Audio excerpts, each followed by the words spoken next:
Looks like we're two in one day. That's crazy. I may delete the other one. Let's see here. And I don't have anything to read except online here. So this is what I was looking for in the other video before I quit. So let's just... This came from K Servicing. Notice of debt collection transfer. Dear borrower. It doesn't even say me. It just says dear borrower. K Servicing, Wind Down Corp, or maybe it's Wind Down Corp, WIND Corp, is notifying you that your delinquent charged off account was transferred to Plumeria Accord Holdings, LLC, on October 5th, 2023.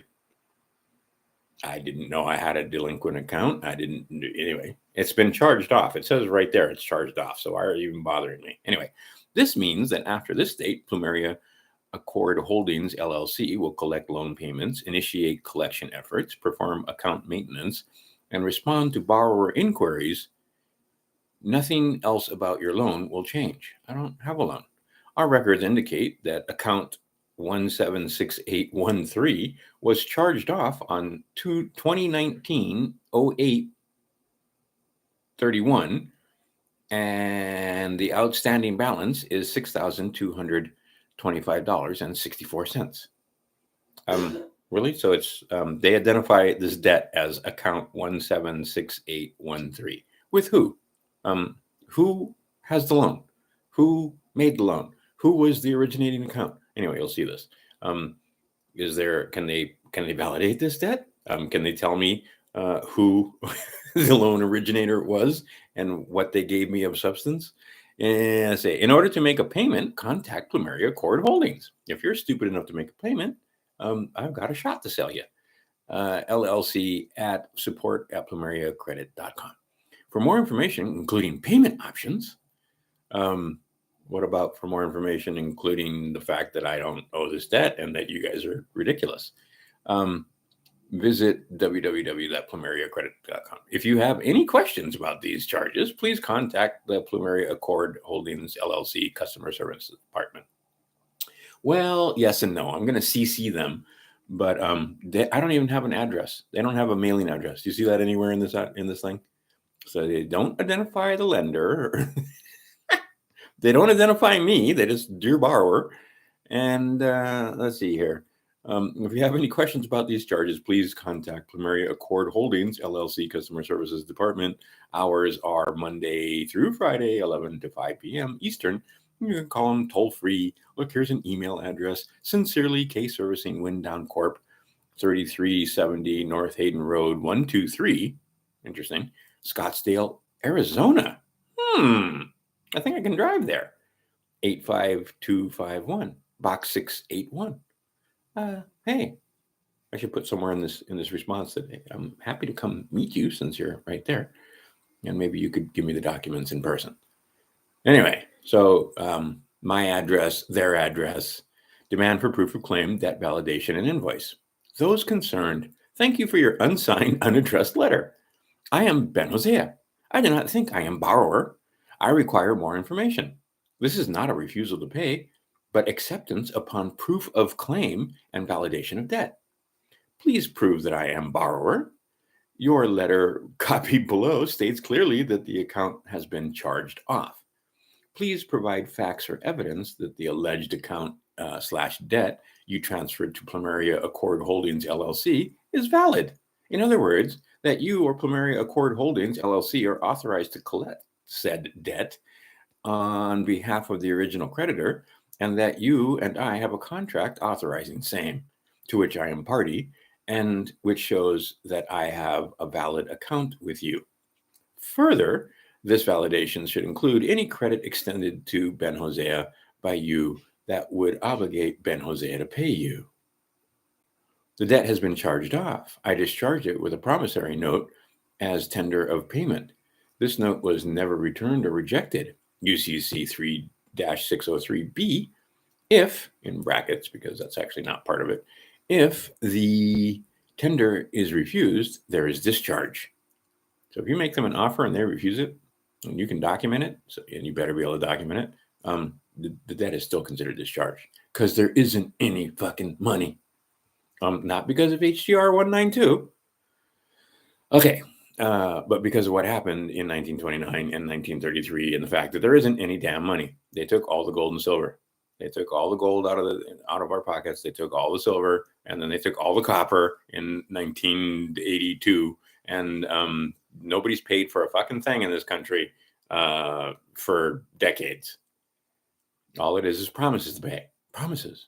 You made me promises, promises. Go listen to that song. They knew what was happening. Anyway, regardless, the debt has been charged off. Please provide any evidence that the lender did not have insurance or did not deduct this charge off from their taxes. So, see, in the normal course of business, if a debt goes bad, can't you deduct that from your taxes? So then isn't the account paid technically? Well, they want you to pay again. And that's why they call us pagans. Further, normally companies have insurance in case somebody dies or doesn't pay their debt, and they have to charge it off. And then they make a claim to their insurance company. Oh, I should put that in here. That the lender did not have insurance and did not make a claim. There you go. Yeah, I see. And did not submit a claim.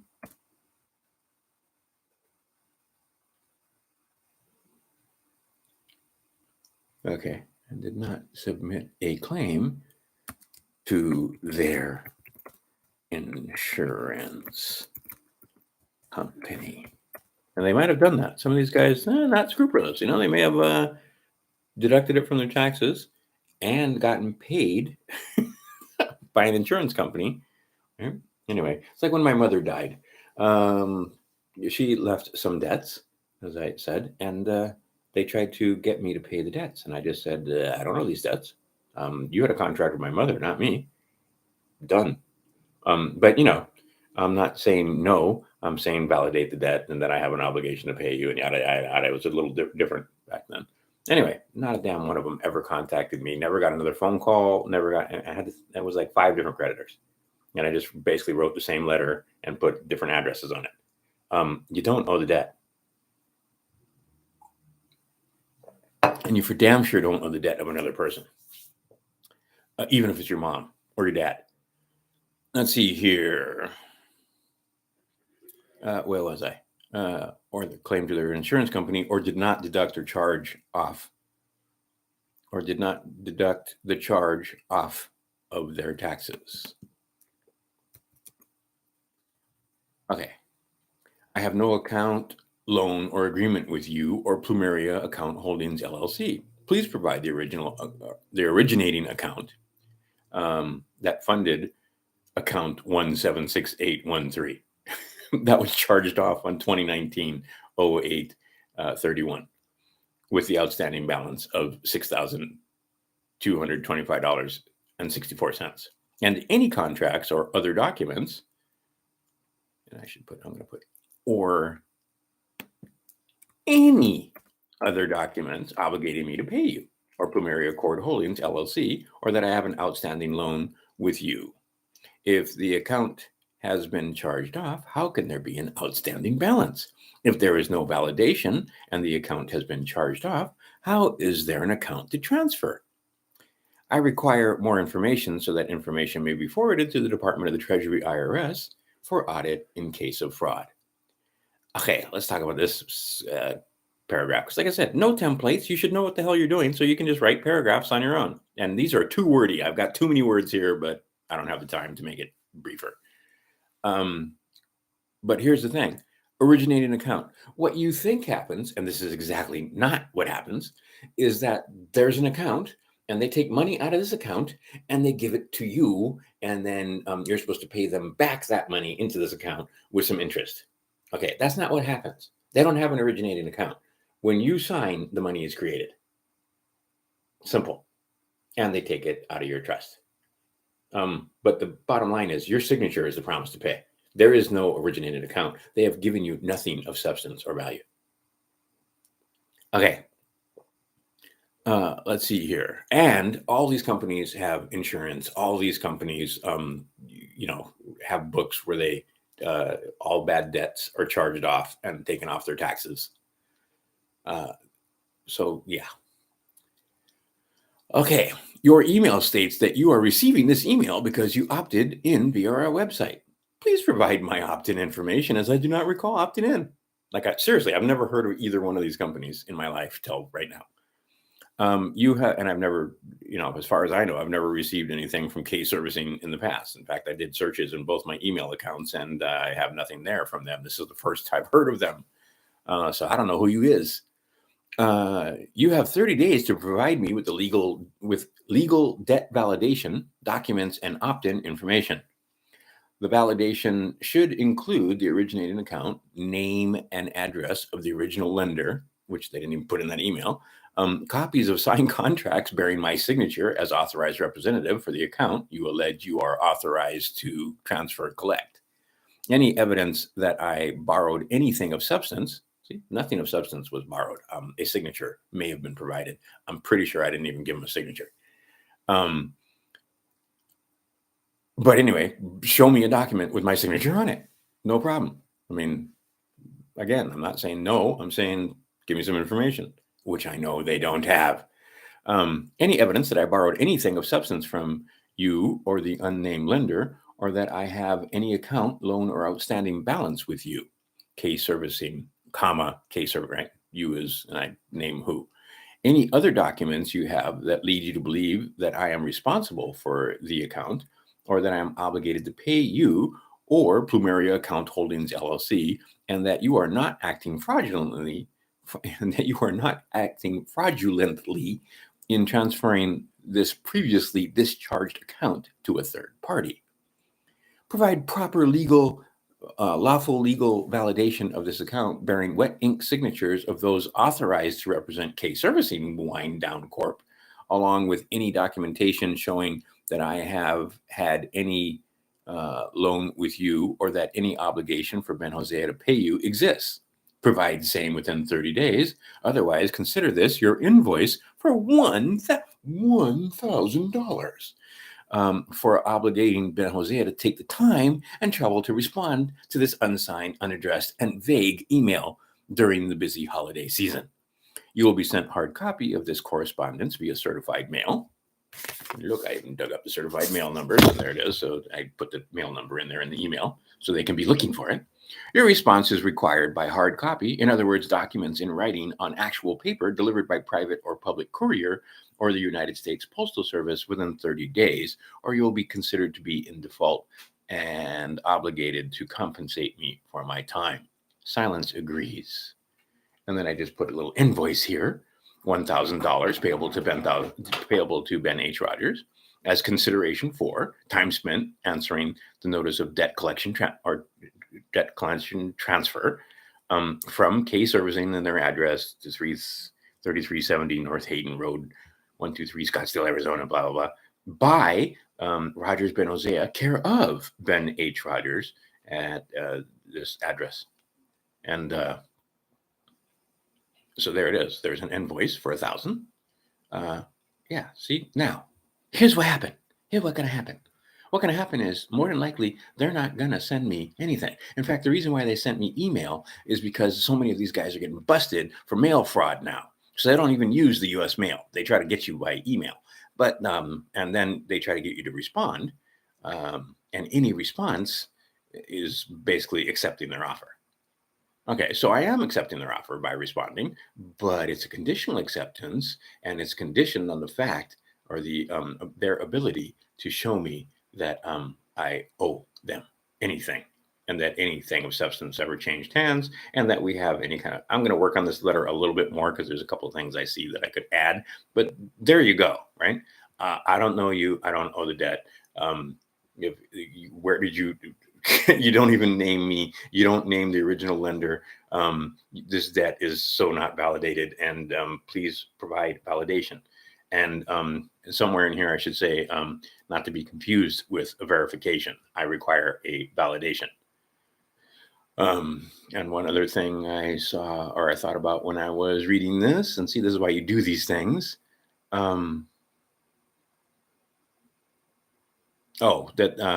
This account bearing wet ink signatures of those authorized to represent K Servicing, along with any documents showing. I should also put bearing wet ink signatures of Ben Hosea and those up, right? Because that's a contract where you have two signatures, not just one.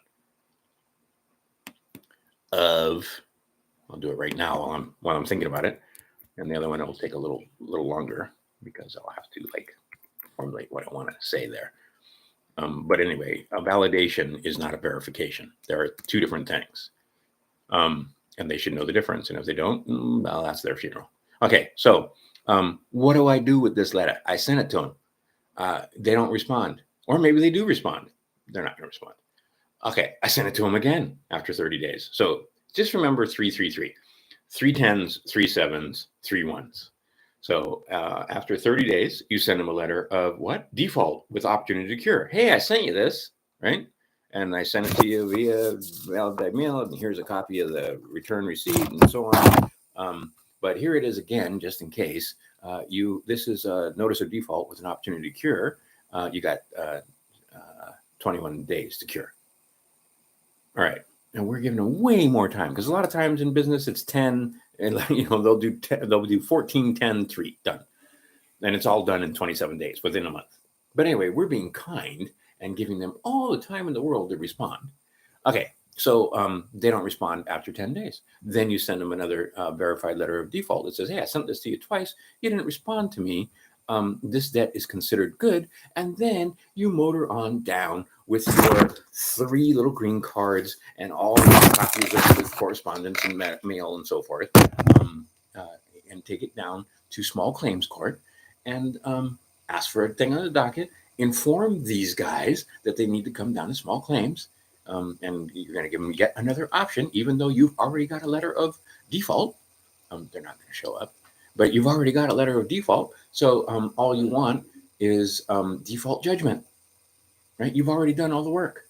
So all the judge has to do is go, yeah, that's good. Yep, 3 times. Yep, you did everything good. You noticed them, and it's all, yep, this is all on the up and up. They owe you $1,000. The court isn't going to help you collect the $1,000. Nobody's going to collect the $1,000, and they're not going to pay you $1,000. But you're going to have a judgment that you can take, and you can now file a lien against these guys if you want to. File a lien on one of their cars just for the shits and giggles of it. Now you can file a lien, right? I can't file a lien now. But if I go through the 3 steps and they don't respond, and I've done all my administrative procedure properly, 3 green cards, and then I went in front of one of the corporate judges, the administrators here in this zone, and they tell me, and they tell them, and they tell the world that, hey, this guy went through the proper procedure, let these guys know, and they didn't respond, and so yeah, there's a valid judgment here, default. The other guys didn't respond. Done. Do that to a couple bill collectors and a couple of cops and a couple of judges, and I guarantee you, whether you collect or not, they won't fuck with you in the future. So you got to learn how to make claims. So this is just a really simple claim where all I did was Tai Chi, where they threw a ball in my court and I'm throwing it back to them.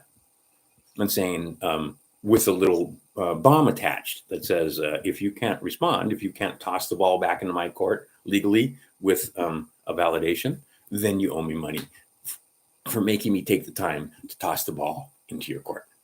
That's how this game works. It's just a game. Why you guys get so upset? Anyway, I think that'll do it. That's my dissertation for today. Let's see here. Thanks for the likes. Hey, there's 5 people watching, only 2 likes, man. Give me a couple likes. All right, and we'll do a couple quick things. Oh, so delicious. What is this? This is Rosamante from Argentina in celebration of what's going on in Argentina. Holy crow, take a look at what's going on down there and what that guy's doing. Delicious yerba mate. Okay. I did this in the other video, but this one too. Find out about this. Just find out about it. Go do some searches. I mean, that's the stuff right there. Find out about it. It's not delicious.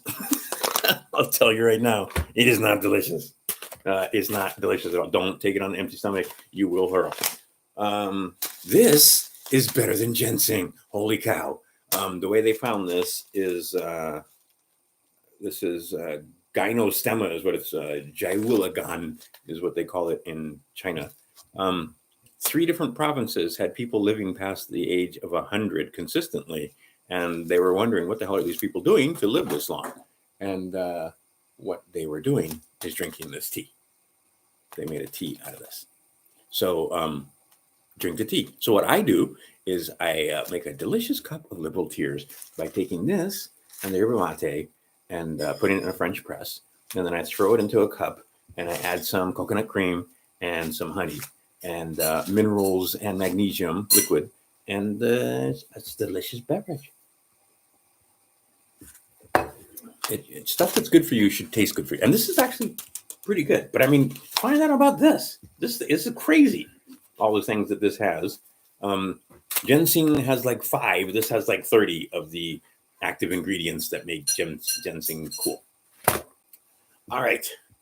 And then, still homework, and nobody ever does it. Go look for bills that are printed after 2017. I'm telling you, there is a dearth of bills printed in 2017. And I'm looking over here at the debt clock, and lo and behold, it's still going south at a remarkable rate. US M2 money supply, I mean, it's dropping rapidly. So is the dollar supply over here. I mean, it's going down at an alarming rate. That's going to be problematic. So again, get yourself some silver. Okay. I just wanted to read those letters. When these guys harass you, harass them right back. It's as simple as that.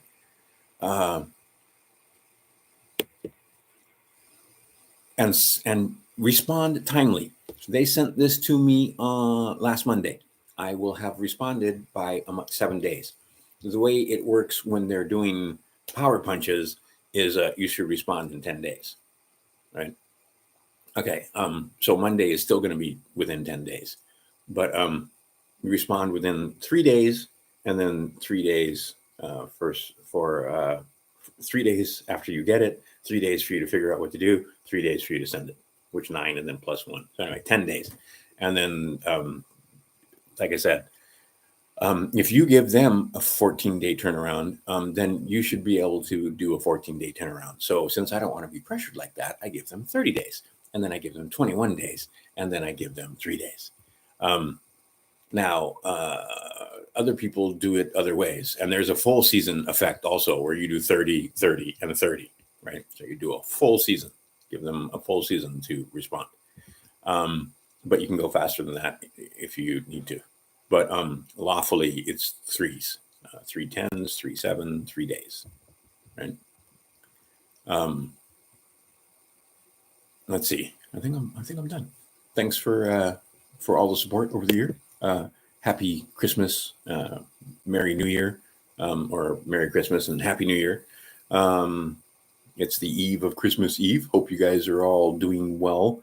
And like I said, offer up numerous prayers because horrifying things are happening this week. Because the dorks are doing their dork stuff still, and still getting away with it. But coming up, supposedly, 177 coming your way. Let's see what happens, because since I made the last video, I've seen more stuff that says that these are very powerful people with very powerful lawyers who are somehow petitioning Israel or Netanyahu or I don't know, the Israelis or something to do something about this and stop the release of this information. And my question is, what the hell does Israel have to do with any of this? Anyway, we'll see. It's supposed to come out in the next 2-3 weeks. It's coming like a bat out of hell. And you'll notice there was a splash in media and then everybody stopped talking about it. Oh yeah, okay, we'll believe it when we see it. Once again, I know you guys, a lot of guys are cynics and a lot of guys have been waiting and have been disappointed over and over again. But I'm telling you, they're not getting away with this. And when the names are released, that's just the very beginning of what's about to happen. All right. Take it easy, Crime Stoppers. E pluribus unum. Educate yourself, educate others. Like I said, no templates. You should just know how to write a letter on your own and put whatever elements you need into it. And then you shouldn't be as wordy as I am. You could just say everything that I did in that letter that I could have been done with less words. You want the Ernest Hemingway approach. But anyway, keep it short. And then the letter I'm going to write to them is going to look something like this. Right? It's going to be handwritten. And then in my case, because my writing is so atrocious, it's going to come with a translation that's typed and printed. And send it off. And like I said, 3-step process. And then I should be getting a judgment from going down to the local small claims court and just getting a default judgment from a judge saying, hey, look, here, I got all the evidence. I got facts and evidence that these guys, I billed them. I gave them an invoice. I told them if they didn't respond that I was going to bill them. They didn't respond. Here's the bill. Can I get a default judgment, please? And he'll go stamp, yes. Done. Okay. Take it easy, Crime Stoppers. You pluribus. We'll talk to you after Christmas. So Merry Christmas. Right? Melikalikimaka. And I'll try to get another one of these done between Christmas and New Year's. Maybe not. If not, ha'ole makihikiho.